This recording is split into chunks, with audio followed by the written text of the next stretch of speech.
మాట్లాడడానికి దువ్వాడ వాణి కూడా ఉన్నారు. ఆమెను అడిగి మరిన్ని వివరాలు తెలుసుకుందాం. మేడం, ఏంటి అసలు మీకు ఏం కావాలి? రాత్రి అంతా కూడా ఇక్కడే ఉన్నటువంటి పరిస్థితి ఏంటి? మీ డిమాండ్ ఏంటి ప్రధానంగా? సార్, మీరు శ్రీని గారు ఇంటర్వ్యూస్ చూశారు, ఇంకా కొన్ని ఇంటర్వ్యూస్ మీరు గమనించుంటారు.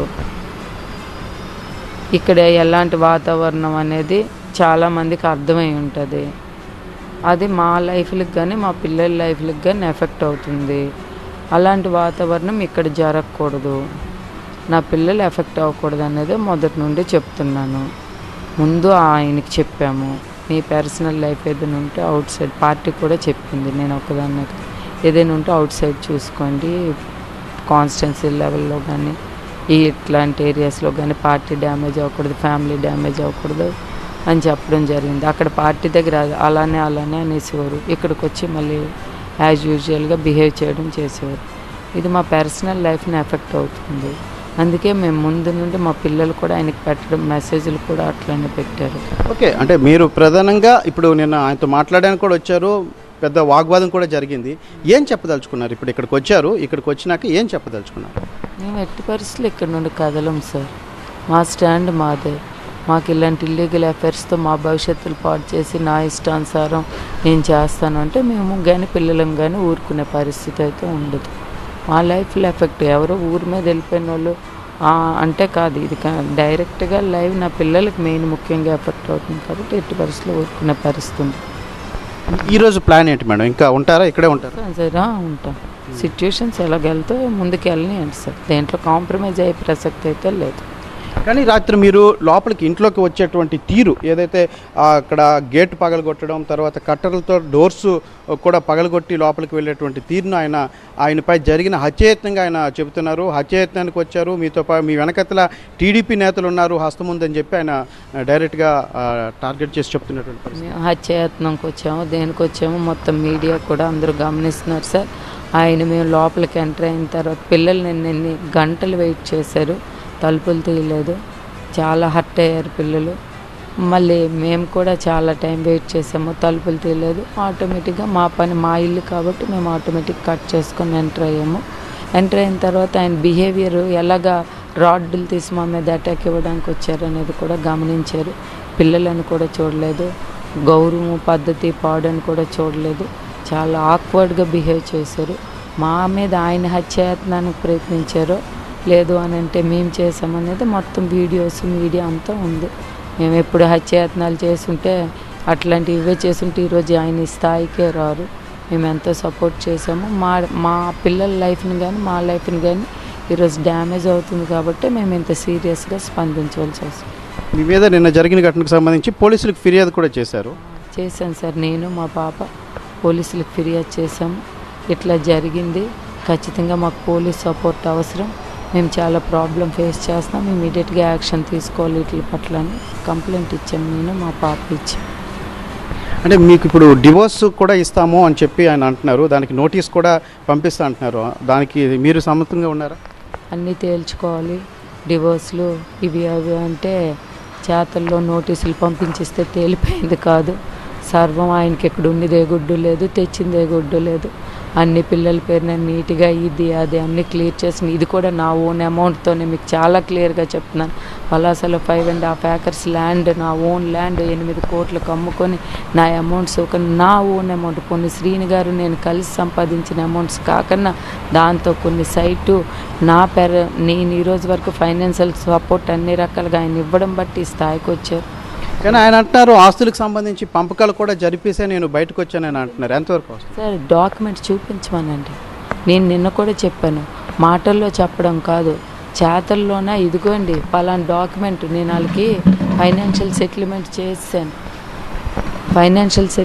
చేశాను, వాళ్ళ ఆస్తులు పంపిణీ. ఆయనకి ఏం ఆస్తులు ఉన్నాయి సార్?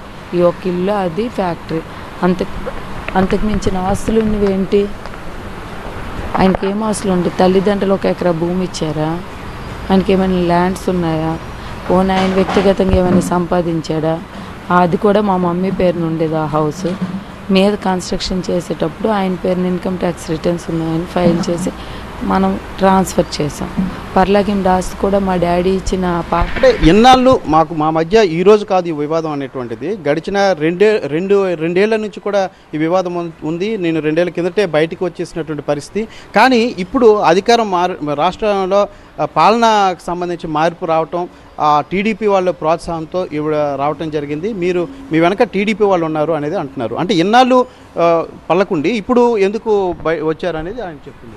ఎప్పుడు నేను ఊరుకోలేదు సార్. 2 years అయితే ఏమి కాదు. నాకు 2022 అక్టోబర్లో ఎప్పుడు తెలిసింది విషయం. క్యాడర్ కంప్లైంట్ ఇచ్చారు. మీకు ఇది మెసేజ్ చూసారా సార్? ఆవిడ 2000 స్క్రీన్ షాట్స్ కూడా మీకు ఉన్నాయి. ఇందాక నాయుడుకి కూడా పెట్టాను.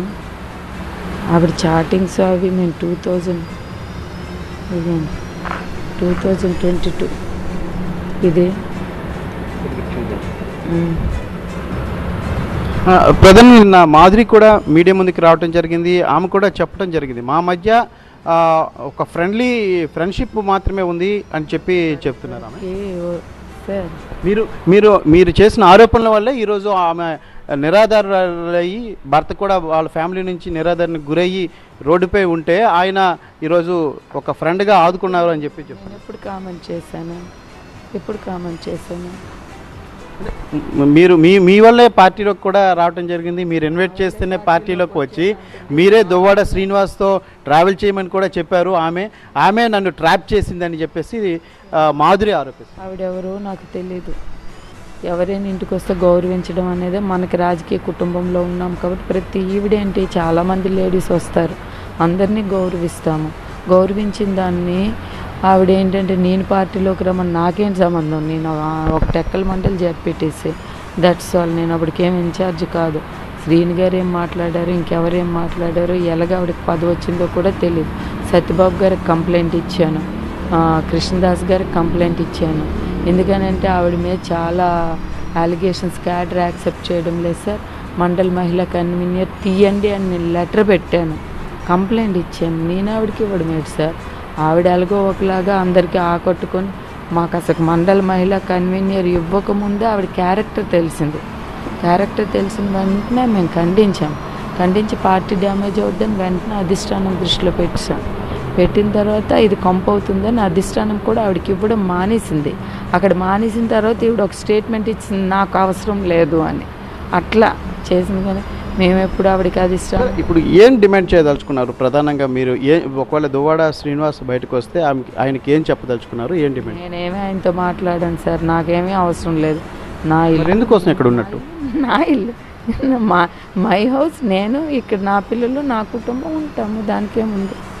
ఇంట్లో ఇప్పుడు ఆయనతో పాటు ఉండడానికి వచ్చారా అనుకోవాలా? సరే ఉంటాము, దాంట్లో నా హౌస్, నేను ఉంటాను, ఎక్కడైనా ఉంటాను. వైపు అయినా మీకు డివోర్స్ ఇచ్చేందుకు రెడీ అవుతున్నారు, నోటీస్ సర్వ్ చేస్తాను అంటున్నారు ఈరోజు రేపు. సర్వ్ చేసుకోనండి, తేలాలి కదా కోర్టులో క్లియర్ అవ్వాలి కదా, అయ్యేటప్పుడు చూసుకో. అంటే ఆయన మీద హత్యాయత్నం జరిగింది, 2 ఏళ్ల క్రిందటే నన్ను చంపాలని చూస్తున్నారు, ఎప్పటికైనా మీ నుంచి థ్రెట్ ఉందని చెప్పేసి ఎమ్మెల్సీ చెప్పారు. సార్ సినిమా డైలాగులు ఫస్ట్ మానమనండి, నిజ జీవితంలో వాస్తవాలు మాట్లాడుకుంటే మంచిది. 24 గంటలు షార్ట్ కట్ లాగా మీడియా ముందు వచ్చేసి ఏవేవో నోటికి ఇష్టానుసారం వచ్చి పేలితే సమాజం హర్షించదు.